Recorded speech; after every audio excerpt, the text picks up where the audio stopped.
আসসালামু আলাইকুম, স্বাগতম জানাচ্ছি আমাদের কাইনমাস্টার অ্যাপ ভিডিও এডিটিং টিউটোরিয়ালের দ্বিতীয় পর্বে। সো যারা ভিডিও এডিটিং শিখতে চান তারা আজকের এই ভিডিওটা একদমই স্কিপ করবেন না, জাস্ট ভিডিওটা মনোযোগ সহকারে দেখবেন। সো যারা আজকের এই ভিডিওটা প্রথমবারের মতো দেখছেন তাদের উদ্দেশ্যে বলতে হচ্ছে, এই কাইনমাস্টার অ্যাপ টিউটোরিয়ালে মূলত আমরা দেখাবো যে সকল বিষয়গুলো এই কাইনমাস্টার অ্যাপটিকে কীভাবে ব্যবহার করতে হয় এবং কোন অপশনটা কীভাবে ব্যবহার করতে হবে, এই সকল বিষয়গুলো আপনাদেরকে আমরা এই কাইনমাস্টার অ্যাপের এই টিউটোরিয়াল ভিডিওগুলোর মাধ্যমে আপনাদেরকে দেখানো হবে।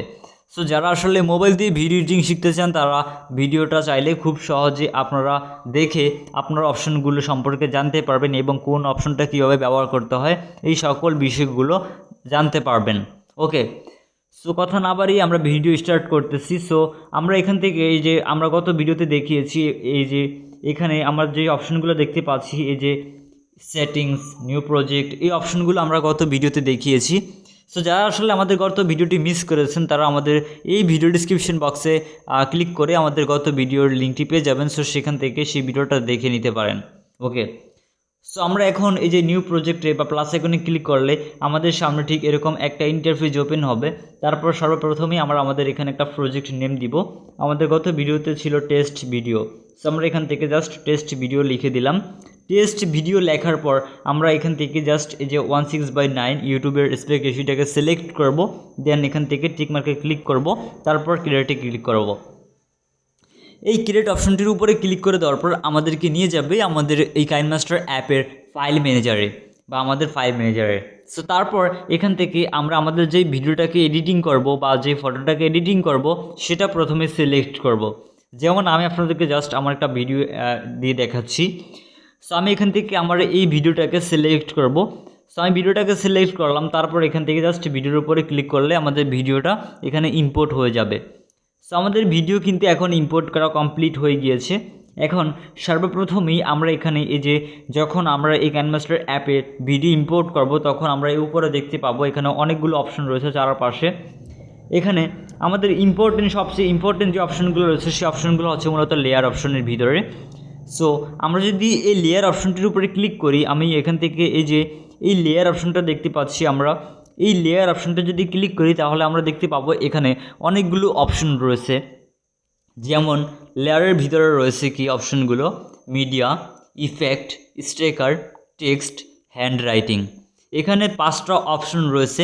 এই 5টা অপশন আজকের এই ভিডিওতে কোনটা কিভাবে কাজ করে, কিভাবে ব্যবহার করতে হবে, এই বিষয়গুলো আমরা দেখে নিব। ওকে, তো সর্বপ্রথমেই আমরা যদি এই যে ইম্পোর্ট অপশনটা দেখতে পাচ্ছি, এখানে আমরা যদি এই ইম্পোর্ট অপশনটার উপরে ক্লিক করি তাহলে আমাদের সামনে দেখতে পাবো আমাদের ফাইল ম্যানেজারটা আবারও ওপেন হয়ে গিয়েছে। এই ইম্পোর্ট অপশনটার মাধ্যমে বা এখানে আমাদের লেয়ার অপশনে ক্লিক করে আমরা যদি এই মিডিয়া অপশনে ক্লিক করি তাহলে আমাদের এখানে ফাইল ম্যানেজার নিয়ে আসবে।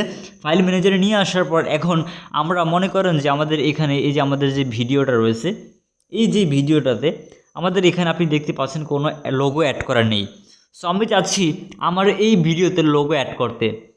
যেমন আপনি যদি একজন কন্টেন্ট ক্রিয়েটর হয়ে থাকেন বা আপনি যদি ইউটিউবের জন্য ভিডিও তৈরি করে থাকেন তাহলে আপনি আপনার ইউটিউব চ্যানেলের নামটা আপনি দিতে যাচ্ছেন এই ভিডিওর, যেমন ভিডিওর উপরে বা কোনো সাইডে বা ভিডিওর ভিতরে আপনি যে কোনো জায়গায় দিতে যাচ্ছেন আপনার ইউটিউব চ্যানেলের লোগোটা বা আপনার নামটা। সো কীভাবে দিবেন? সো সেটা দেওয়ার জন্য আপনাকে ক্লিক করতে হবে এই যে লেয়ার অপশনটা আপনি দেখতে পাচ্ছেন, এই লেয়ার অপশনটাতে। এই লেয়ার অপশনটার উপরে ক্লিক করে দেওয়ার পর আপনি এখান থেকে উপরে দেখতে পাবেন মিডিয়া অপশনটা রয়েছে। আপনি জাস্ট এই মিডিয়া অপশনটার উপরে ক্লিক করবেন। এই মিডিয়া অপশনটার উপরে ক্লিক করে দেওয়ার পর আপনার সেই কাঙ্ক্ষিত লোগোটি কোথায় রয়েছে আপনি সেই লোগোটিকে খুঁজে নেবেন। সো আপনার লোগোটা কোথায় রয়েছে আপনি লোগোটাকে খুঁজে জাস্ট সেই লোগোটাকে ওপেন করবেন। যেমন আপনাদেরকে দেখানোর জন্য আমার এখানে কোনো লোগো আছে কিনা আমি কিন্তু দেখে নিই। সো আসলে আমার এখানে আমি যেহেতু কম্পিউটার দিয়ে ভিডিও এডিট করি, সো হ্যাঁ আমার এখানে একটা লোগো রয়েছে। যেমন আমাদের ইউটিউব চ্যানেলের লোগোটা এখানে রয়েছে। সো আমরা এখন এই যে আমাদের ইউটিউব চ্যানেলের লোগোটার উপরে একবার টাচ করব। সেখান থেকে এই যে ইউটিউব চ্যানেল লোগোটার উপর টাচ করে দেওয়ার পর আমরা দেখতে পাচ্ছি আমাদের সেই কাঙ্ক্ষিত লোগোটা এখানে চলে আসছে বা ওপেন হয়ে গিয়েছে। সো লোগোটা ওপেন হয়ে যাওয়ার পর আমরা কিন্তু ঠিক এরকমই ইন্টারফেস দেখতে পাচ্ছি, আপনারাও দেখতে পাবেন। সো তারপর এখান থেকে এই যে আমরা লোগোটাকে এখন অ্যাডজাস্ট করার জন্য আমাদের এখানে দুইটি অপশন রয়েছে, এখানে একটা অপশন রয়েছে এবং এখানে একটা অপশন রয়েছে। সো আমরা উপরে যে অপশনটা দেখতে পাচ্ছি এই অপশনটার মাধ্যমে আমাদের ফটোটার আমাদের যে লোগোটা রয়েছে এই লোগোটাকে রোটেট করতে পারবো এবং এরকমভাবে। সো আমরা এরকমভাবে বিভিন্ন পজিশনে বা অ্যাঙ্গেলে এই উপরের অপশনটার মাধ্যমে করতে পারবো। এবং আমরা যদি এই লোগোর মাঝখানে ক্লিক করে এই যে লোগোর মাঝখানে ক্লিক করে এটাকে আমাদের আঙ্গুলটাকে নড়াচড়া করি তাহলে দেখতে পাবো আমাদের লোগোটা এক জায়গা থেকে আরেক জায়গায় যাচ্ছে, অর্থাৎ আমাদের এই লোগোটা মুভ হচ্ছে। অর্থাৎ আমরা যখন এই লোগোর মাঝখানে ক্লিক করে আমাদের আঙ্গুল নাড়াবো তখন আমরা দেখতে পাবো আমাদের এই লোগোটা মুভ হচ্ছে। সে এই মুভ অপশনটার মাধ্যমে মূলত আমাদের লোগোটাকে আমরা কোন পজিশনে রাখবো সেই পজিশনে আমরা রাখতে পারবো। সো আপনি আপনার ইচ্ছে মতো এটাকে রাখতে পারেন, জাস্ট আপনাদেরকে দেখানোর জন্য আমি এইভাবে রেখে দিলাম। দেন তারপর মনে করেন আপনার এই লোগোটা আপনি একটু বড় করবেন, যেমন মনে করেন এটা ছোটো হয়ে গিয়েছে, আমি চাচ্ছি এটাকে বড় করতে লোগোটাকে। সো এই লোগোটাকে বড় করব কিভাবে? এই লোগোটাকে বড় করার জন্য আপনি এখানে এই যে দেখতে পাবেন একটা অপশন রয়েছে, এই অপশনটাকে জাস্ট এই যে এখান থেকে এইভাবে ডানে টেনে নিয়ে আসবেন। ওকে, আবার দেখাচ্ছি, এইভাবে ডানে টেনে নিয়ে আসবেন। সো আমি এখান থেকে এটাকে ডানে টেনে নিয়ে আসলাম। সো দেখতে পাচ্ছেন আমাদের লোগোটা কিন্তু বড় হচ্ছে। এবং আমরা যখন এই যে ডান থেকে বামে নিব তখন দেখতে পাবো ছোট হচ্ছে, আবার যখন এই যে বাম থেকে ডানে আনবো তখন দেখতে পাবো এটা বড় হচ্ছে। সো এইভাবে আপনারা মূলত এটাকে অ্যাডজাস্ট করে বসাতে পারেন। দেন তারপর এখন এই যে আপনি এখানে নিচনে কিছু অপশন দেখতে পাচ্ছেন, এই যে আপনি দেখতে পাচ্ছেন আমাদের এই যে এখান থেকে দুইটা অংশ হলুদ হয়ে আছে। এখানে এই দুইটা অংশ হলুদ হয়ে আছে কেন? এই দুইটা অংশ হলুদ হয়ে আছে কেন আমরা এখন দেখব। সো এই দুইটা অংশ হচ্ছে মূলত আপনার এই যে টেক্সট, আপনি এখানে যে লোগোটাকে অ্যাড করেছেন, এখানে এই লোগোটাকে আমাদের যে লোগোটা এখানে রয়েছে এই লোগোটা সর্বোচ্চ এই পর্যন্ত থাকবে। অর্থাৎ আমাদের ভিডিওটার এই যে এখান থেকে আমরা যদি ভিডিওটা যখন প্লে করব, প্লে করার পর আমরা ভিডিওটা যখন এই অংশটা যখন ভিডিওটা ছাড়িয়ে যাবে প্লে হওয়ার পর, সো তখন দেখতে পাবো লোগোটা আর নেই। তার মানে আমাদের এই ভিডিওর যে অংশতে লোগোটা দেওয়া রয়েছে সেই অংশটা পুরো ভিডিওতে দেওয়া নেই, অর্থাৎ লোগোটাও কিন্তু পুরো ভিডিওতে এখন দেওয়া নেই। এই লোগোটা আমাদের ভিডিওর প্রথম অংশে দেওয়া রয়েছে। আমরা যাচ্ছি এই যে লোগোটা অ্যাড করেছি এখানে, এই লোগোটা পুরো ভিডিওতে থাকবে। অর্থাৎ পুরো ভিডিওতে আমাদেরকে এই লোগোটাকে অ্যাড করার জন্য আমাদেরকে মূলত ক্লিক করতে হবে এই লোগোটার উপরে। ক্লিক করার পরে এখান থেকে আমরা এরকম একটা অপশন ওপেন হবে। তারপর আমরা এখান থেকে এই যে হলুদ এখানে যে অপশনটা দেখতে পাচ্ছি এই অপশনটাকে জাস্ট এভাবে টেনে ডান দিকে নিয়ে যাব, অর্থাৎ আমাদের ভিডিওটা যে পর্যন্ত রয়েছে সে পর্যন্ত নিয়ে যাব। সো আমরা এই ভিডিওটার আমাদের যে পর্যন্ত অংশ রয়েছে সেই পর্যন্ত আমরা এটাকে নিয়ে যাব। ওকে, সো আমরা এভাবে এটাকে নিয়ে যাব আমাদের ভিডিও লাস্ট পর্যন্ত। সো আপনার ভিডিওটা যত বড়, আপনি যদি এটা পুরোটাকে অ্যাড করতে চান তাহলে আপনাকে এটাকে এইভাবে টেনে নিয়ে যেতে হবে। সো ভিডিওর ডিউরেশন অনুযায়ী আপনাকে এই যে লোগোটা আপনি এখানে অ্যাড করেছেন এই লোগোটার ডিউরেশনটাকে আপনাকে বাড়িয়ে নিতে হবে। ওকে, সো আমি এখান থেকে জাস্ট ভিডিও শেষ পর্যন্ত নিয়ে আসলাম। সো আপনি যদি পুরো ভিডিও যদি দিতে চান তাহলে ভিডিওতে দিতে পারবেন, যেমন আমার পুরো ভিডিওতে আমি দিয়ে দিয়েছি। এই তো, সো পুরো ভিডিওতে আমাদের লোগোটাকে আমরা অ্যাড করে নিয়েছি। এই লোগোটাকে অ্যাড করার পর আমরা যদি আবার এই লোগোটার উপর টাচ করি তাহলে আমাদের সামনে আমরা দেখতে পাবো এখানে অনেকগুলো অপশন ওপেন হয়ে গিয়েছে। সো এখানে সর্বপ্রথমেই আমরা দেখতে পাচ্ছি এই যে রিপ্লেস নামে একটা অপশন রয়েছে। এই রিপ্লেস অপশনটার মাধ্যমে মূলত আমরা কি করতে পারবো? মনে করেন আমাদের এই লোগোটা আমরা ভুলবশত এখানে নিয়ে আসছি এবং আমরা চাচ্ছি এই লোগোটাকে ব্যবহার না করে অন্য একটা লোগোকে ব্যবহার করতে। সো সেটা করার জন্য আমাদেরকে মূলত এই রিপ্লেস অপশনটার উপরে একটা ক্লিক করতে হবে। এই রিপ্লেস অপশনে যখন ক্লিক করব তখন আমাদেরকে আমাদের ফাইল ম্যানেজারে নিয়ে যাবে। সো তারপর আমাদের যেই ফুটেজটাকে আমরা এখানে অ্যাড করতে চাচ্ছি সেটার উপরে ক্লিক করতে হবে, তাহলে সেটা এখানে অ্যাড হয়ে যাবে। সেটা ভিডিও হোক কিংবা ফটো হোক কিংবা লোগো হোক, যাই হোক না কেন, জাস্ট সেটা সিলেক্ট করার সাথে সাথে এখানে ইম্পোর্ট হয়ে যাবে। ওকে, দেন তারপর ক্লোজে ক্লিক করে আমরা ডিলিট করে দিচ্ছি। তারপর এখানে যে অপশনটা রয়েছে এই যে এখানে একটা ট্রিম বা স্লিপড অপশন দেখতে পাচ্ছেন এবং একটা কাছে চিহ্ন রয়েছে। সো এই অপশনটার মাধ্যমে কি করা হয়, এই অপশনটাতে আমরা যখন ক্লিক করব তখন আমাদের সামনে এরকম একটা অপশন আমরা দেখতে পাবো। সো এই অপশনটার মাধ্যমে মনে করেন এই যে আমরা একটু আপনাদের ভিডিও শেষে দেখাচ্ছি, এই যে মনে করেন আমাদের এটা একটা ভিডিও ফুটেজ এবং আমরা চাচ্ছি এখান থেকে এই যে ভিডিও ফুটেজটা রয়েছে এই ভিডিও ফুটেজটার এই যে আমাদের প্রয়োজন হচ্ছে এই অংশটা পর্যন্ত এবং আমাদের এখানে এই যে অংশটা রয়েছে এই যে এখান থেকে এই অংশটুকু আমাদের মনে করেন যে প্রয়োজন নাই, অর্থাৎ আমরা চাচ্ছি আমাদের এই অংশটা পর্যন্ত রেখে আমরা বাকি এই অংশটাকে ডিলিট করে দিতে। সো এই অংশটাকে ডিলিট করার জন্য আমাদের কী করতে হবে, সো এই বাকি অংশটাকে ডিলিট করার জন্য আমাদেরকে মূলত এই যে প্রথমেই আমাদের এই ভিডিও ফুটেজটার উপরে ক্লিক করতে হবে। সো আমরা ভিডিও ফুটেজটার উপরে ক্লিক করব। ভিডিও ফুটেজটার উপরে ক্লিক করে দেওয়ার পরে আমাদের সামনে এই ভিডিও ফুটেজটা সিলেক্ট হবে। সো তারপর আমরা এখান থেকে আমাদের এই যে ট্রিম এবং স্লিপ্ট অপশনটা দেখতে পাচ্ছি, এই ট্রিম এবং স্লিপ্ট এই অপশনটার উপরে ক্লিক করব বা টাচ করব। সো তারপর আমাদের সামনে ঠিক এরকম একটা ইন্টারফেস ওপেন হবে বা এরকম অপশনগুলো ওপেন হবে। সো সর্বপ্রথমেই আমরা দেখতে পাচ্ছি এখানে ট্রিম লেফট নামে একটা অপশন রয়েছে। আমরা যদি সর্বপ্রথমের এই ট্রিম লেফট অপশনে ক্লিক করি তাহলে আমাদের এই যে আপনি এখানে দেখতে পাচ্ছেন এরকম চিহ্ন দেওয়া রয়েছে, অর্থাৎ আমাদের ভিডিও লেফট সাইড থেকে ডিলিট হবে এবং রাইট সাইডটা কিন্তু ডিলিট হবে না। অর্থাৎ আমাদের ভিডিওর এই যে এখানে যে অংশটা রয়েছে এই অংশটা কিন্তু ডিলিট হবে না, বিকজ এটা এখন রয়েছে লেফট সাইডে। সো এখান থেকে এই অংশটা রয়েছে এই অংশটা ডিলিট হবে না। এখানে যে অংশটা ছিল এই অংশ থেকে শুরু করে এবং ভিডিও শুরু থেকে যে অংশগুলো আছে এই সকল অংশগুলো ডিলিট হয়ে যাবে, কিন্তু এই অংশটা ডিলিট হবে না। আর নিচনে যে অপশনটা যেটা ট্রিম রাইট অপশন, এই ট্রিম রাইট অপশনে ক্লিক করলে আমাদের এই ভিডিও ফুটেজের এইখানের এই অংশটা ডিলিট হবে, কিন্তু এই ভিডিও ফুটেজটার পুরো অংশটা ডিলিট হবে না। এই হচ্ছে মূলত এটার পার্থক্যটা।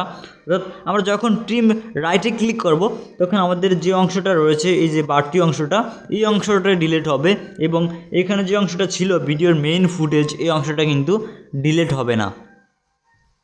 এবং নিচনে আমরা একটা অপশন দেখতে পাচ্ছি সিলেক্ট অপশন নামে। আমরা যদি এই সিলেক্ট অপশনটির উপরে ক্লিক করি তাহলে আমাদের এই ভিডিওটার এই যে আমাদের যে অংশটা সিলেক্ট করা রয়েছে এই অংশ বরাবর আমাদের এই ভিডিওটা দুইটা লেয়ার হয়ে যাবে, অর্থাৎ এই ভিডিওটা দুইটা ভাগ হয়ে যাবে। যেমন আমরা যদি এই উপরে সর্বপ্রথমে যেমন আমরা এখান থেকে এটাকে ডিলিট করতে যাচ্ছি, যেমন আমি এই ফুটেজটাকে ডিলিট করব কিন্তু এই ফুটেজটা আমি রেখে দিব। তো সেটা করার জন্য আমাদেরকে ক্লিক করতে হবে এই যে ভিডিও অংশটা সিলেক্ট করার পর এই যে ট্রিম রাইট যে অপশনটা রয়েছে এই ট্রিম রাইট অপশনে ক্লিক করব। এই ট্রিম রাইট অপশনটির উপরে ক্লিক করে দেওয়ার পর আপনি একটু লক্ষ্য করুন এখানে এই অপশনটা আপনি দেখতে পাবেন যে চলে যাচ্ছে। এই যে ট্রিম রাইটে ক্লিক করার পর আপনি দেখতে পাচ্ছেন আমাদের এখানে যে বাড়তি অংশটা ছিল সেই অংশটা চলে গেছে। এবং আমরা যদি চাই সেই অংশটা, অর্থাৎ আমরা যদি চাই যে অংশটা এখানে ছিল, মনে করেন যে আপনার এখানে যে অংশটা ছিল সেই অংশটা আপনি ভুলবশত ডিলিট করে দিয়েছেন, আপনি চাচ্ছেন সেই অংশটাকে ফিরিয়ে আনতে কিংবা আপনার সেই অংশটা প্রয়োজন। সো এখন আপনি চাচ্ছেন সেই অংশটাকে আনতে। সো সেই অংশটাকে আনার জন্য আপনাকে ক্লিক করতে হবে এই যে এই অপশনটা দেখতে পাচ্ছেন এই অপশনটা, অর্থাৎ এটাকে মূলত আন্ডু অপশন বলা হয়। এই অপশনে ক্লিক করলে আপনার সেই কাঙ্ক্ষিত ফুটেজটা এখানে চলে আসবে। যেমন আপনি দেখতে পাচ্ছেন আমাদের ফুটেজটা চলে আসছে। ওকে, আবার যখন আপনি এই যে নিচনের এই যে অপশনে ক্লিক করবেন এই অপশনটা এই যে নিচন এটাকে বলা হয় রিডো, এটা হচ্ছে আন্ডো, এটা হচ্ছে রিডো। সো এখান থেকে আমরা যখন রিডোতে ক্লিক করবো তখন আমাদের এই ফুটেজটা আবার চলে যাবে, আবার যখন আন্ডোতে ক্লিক করবো তখন এই ফুটেজটা চলে আসবে। সো এভাবে আপনি কোনো একটা ফুটেজকে এভাবে আনতে পারবেন। সো তারপর পাশে যে অপশনটা যেটাকে সিলেক্ট অপশন বলা হয়, আমরা যখন এই সিলেক্ট অপশনে ক্লিক করব, আমরা যখন এই সিলেক্টে ক্লিক করব তখন যেমন এখানে আমাদের এই ভিডিও ফুটেজটা কিন্তু এখন একটা লেয়ারে রয়েছে, এখন এই ভিডিওটা কিন্তু একটা ভাগে আছে, আমরা যাচ্ছি এই ভিডিওটাকে আরেকটা ভাগে করতে। সো সেটা করার জন্য যেমন আপনার এখান থেকে এই অংশটা আমার প্রয়োজন নেই, আমি যাচ্ছি এই ভিডিওটার এই অংশটা, যেমন এখান থেকে মনে করেন যে আমাদের এই ভিডিওটার এখানে এই যে এই একটা অংশ এই একটা অংশ। মনে করেন যে আমাদের এই দুইটা অংশ, কিন্তু মনে করেন যে আমার এই ভিডিওটার প্রয়োজন হচ্ছে এখান থেকে এই পর্যন্ত এবং এখান থেকে এই পর্যন্ত, মাঝখানের অংশটা আমার প্রয়োজন নেই, আমি চাচ্ছি এটাকে ডিলিট করতে। সো এটাকে ডিলিট করার জন্য আমাদেরকে সর্বপ্রথমেই এই যে আমাদের এই পাশে এটাকে সিলেক্ট করতে হবে, তারপর এখান থেকে স্লিপ অপশনে ক্লিক করতে হবে। সো আমরা স্লিপে ক্লিক করলাম। স্লিপে ক্লিক করার পর এখন আপনি এখানে দেখতে পাচ্ছেন আমাদের ভিডিওটা দুইটা ভাগ হয়ে গিয়েছে, এবং আমি এখান থেকে সিলেক্ট করার পর আমরা ঠিক সেমভাবে আমরা এখান থেকে এই অংশটাকেও এখান থেকে ঠিক এই বরাবর এটাকে সিলেক্ট করে নিব। সো আবার এটাকে সিলেক্ট করার জন্য আমরা এখান থেকে আমাদের এই যে প্লেয়ের যে অপশনটা রয়েছে এটাকে এভাবে টেনে নিয়ে আসবো। টেনে নিয়ে আসার পর এখান থেকে এটাকে সিলেক্ট করব। সো তারপর ভিডিও ফুটেজের উপরে ক্লিক করব। সো তারপর এখান থেকে ট্রিমে ক্লিক করব। দেন এখন আমরা আবারও এই স্লিপ অপশনে ক্লিক করব। এই স্লিপ অপশনটির উপরে ক্লিক করে দেওয়ার পর আমাদের এটা আবারও একটা ভাগ হয়ে যাবে। দেন এখন আপনি এখানে একটা জিনিস লক্ষ্য করুন, এখানে আমাদের কিন্তু দুইটা ভাগ হয়ে গিয়েছে, এই একটা ভাগ, এই একটা ভাগ, এই একটা ভাগ। এখন আমরা চাচ্ছি এগুলো থাকবে, এগুলো থাকবে, এই দুইটা ভাগ থাকবে, কিন্তু এটা থাকবে না। সো এটা না থাকার জন্য কী করতে হবে, এটাকে ডিলিট করতে হবে। সেটাকে ডিলিট করতে হলে আমাদেরকে প্রথমেই এই ফুটেজটার উপরে ক্লিক করতে হবে। যেমন এই ফুটেজের উপরে ক্লিক করলাম, এই ফুটেজের উপরে ক্লিক করে দেওয়ার পর আমরা আমাদের সামনে ঠিক এরকম ইন্টারফেস ওপেন হবে। সো তারপর এখান থেকে এই ডিলিট অপশনেই ক্লিক করব, তাহলে আমাদের এই ফুটেজটা রিমুভ হয়ে যাবে। সো এই হচ্ছে মূলত এই অপশনগুলোর কাজ। সো ভিউয়ার্স, আজকের এই ভিডিওটা অনেকটাই বড় হয়ে গিয়েছে। সো আমি চাচ্ছি আজকের এই ভিডিওতে এই অপশনগুলো থাকবে, এই অপশনগুলো আপনাদের দেখিয়েছি। এই অপশনগুলো আশা করি আজকের এই ভিডিওতে আপনাদেরকে যে অপশনগুলো দেখিয়েছি এই অপশনগুলো আপনারা বুঝতে পেরেছেন। সো পরবর্তী অপশনগুলো যে অপশনগুলো আছে এই অপশনগুলো পরবর্তী ভিডিওতে আপনাদেরকে দেখানো হবে। সো যারা আসলে এই মোবাইল দিয়ে ভিডিও এডিটিং শিখতে চান কিংবা এই কাইনমাস্টার অ্যাপ দিয়ে ভিডিও এডিটিং করতে চান, তারা আমাদের পরবর্তী ভিডিওগুলো মিস করবেন না। ওকে, সো ভিউয়ার্স, এই ছিল মূলত আমাদের আজকের এই ভিডিও। আজকের এই ভিডিওটা ভালো লাগলে আজকের এই ভিডিওতে অবশ্যই লাইক দিবেন, এবং আজকের এই ভিডিওটা বুঝতে কোথাও কোনো সমস্যা হলে কমেন্ট করে অবশ্যই জানাবেন। সো এরকম সকল ধরনের হেল্পফুল ভিডিওগুলো সবার আগে পাওয়ার জন্য আমাদের চ্যানেলটিকে সাবস্ক্রাইব করবেন, এবং আমার ফেস থেকে দেখে থাকলে ফেসটিকে ফলো করবেন। সো আপনি যদি টেকনোলজি সম্পর্কিত কোনো বিষয় সম্পর্কে জানতে চান তাহলে আমাদের ফেসবুক গ্রুপে আমাদেরকে মেসেজ করতে পারেন। সো ভিউয়ার্স, দেখা হবে পরবর্তী ভিডিওতে। সে পর্যন্ত সবাই ভালো থাকবেন, সুস্থ থাকবেন। আল্লাহ হাফেজ।